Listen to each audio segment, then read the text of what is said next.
বগুড়াতে মাঝরাতে সেনাবাহিনীর উপস্থিতি। রাতের আঁধারে ভোট কাটতে গিয়ে একদল বহিরাগত সেনাবাহিনীর কাছে আটক। তারপরে সেনাবাহিনী যেভাবে উত্তম মাধ্যম দিল সেটা আপনারা দেখতেই পারতাছেন। খালি পাছা লাল কইরা ফালায়, এইটাই সেনাবাহিনী। কোনো মামারই কোনো সান নাই। আমার কোন দলের এটা লাভ নাই, খালি উত্তম মাধ্যম চলছে রাত জুড়া।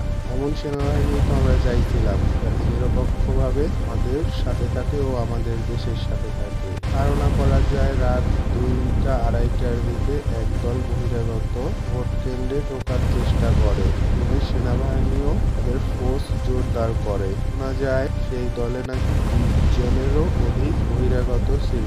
কিছু কিছু পলাতে সক্ষম হলেও বেশিরভাগই পলাতে সক্ষম হয় নাই। সেনাবাহিনী উত্তম মাধ্যম দিয়ে তারপরে পুলিশের কাছে হস্তান্তর করা হয়েছে।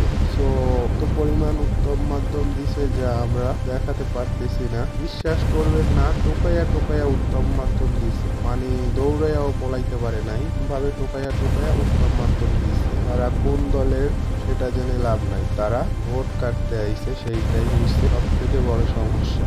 তারা বাপের বয়সী না খালুর বয়সী সেটা দেখে লাভ নাই। তারা এই সমাজের শত্রু, দেশের শত্রু।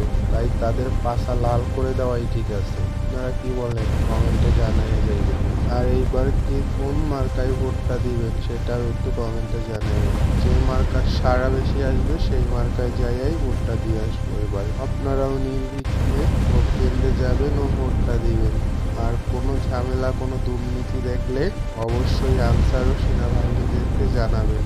ইনশাআল্লাহ এবার সুস্থ সফল একটা নির্বাচন হবে।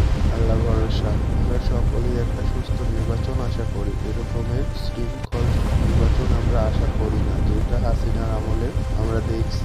এটার পুনরাবৃত্তি আবার আমরা চাই না। সো তাদের যে পরিমাণে উত্তম মাধ্যম দিচ্ছে, তারপর আর কিছু লাগে বলে আমার মনে হয় না। আলী ভাই পাশা লাল করে দিচ্ছে, লালে লাল। আর এইগুলোর ভিডিওগুলো দেখাতে পারতেছি না, কারণ ইউটিউব গাইডলাইনের নিষেধাজ্ঞা আছে। সো অন্যায়ের বিরুদ্ধে আমাদের দেশের সেনাবাহিনী সব সময় প্রতিরোধ তুলবে, এটাই আমাদের আশা। আসসালামু আলাইকুম, সবাই ভালো